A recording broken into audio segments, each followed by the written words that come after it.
नमस्कार मंडळी, कसे काय? तर सगळ्यात आधी तर तुम्हाला गुड मॉर्निंग. आज मी आणि तन्मय निघालो होतो मॉर्निंग वॉकसाठी. तर बघू शकता सकाळ सकाळी 7:30 वाजता आम्ही दोघं निघालो मॉर्निंग वॉकला. तेवढ्यात मला एक आयडिया आली की आज आपण यासोबत रनिंग प्रँक करूयात.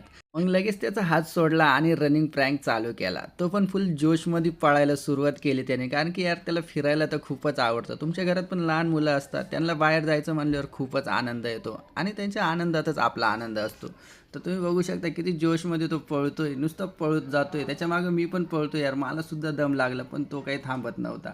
त्याच्या चेहऱ्यावरचं हास्य बघा तुम्ही. आणि त्याच्यात प्लस रस्त्यावर बाईक वगैरे काहीच नव्हतं, त्याच्यामुळे मी बिंदास त्याला पळायला लावलं. आणि मी मनात एक अंतर ठेवलं होतं की 200 मीटरच त्याला पळवायचं, कारण की जास्त पळवणं गरजेचं नाही. आपण फक्त एक प्रँक शूट करतोय, बरोबर ना? तर हळूहळू त्यांना सवय लागेल, अशीच लहानपणापासून सवय लावली तर त्यांना मस्तपैकी सवय लागते पुढे चालून. त्याच्यानंतर त्याचा स्पीड थोडा कमी झाला आणि मला म्हणतो आता बस. त्याच्यानंतर बघा तुम्ही, A few moments later. तो तर आता फुल दमला होता आणि तो कुठेतरी त्याला शिडी दिसली तर लगेच तिथे जाऊन तो बसला आणि आता म्हणतो बस, आता मी नाही पळणार. तर मित्रांनो, ब्लॉग इथेच करतो.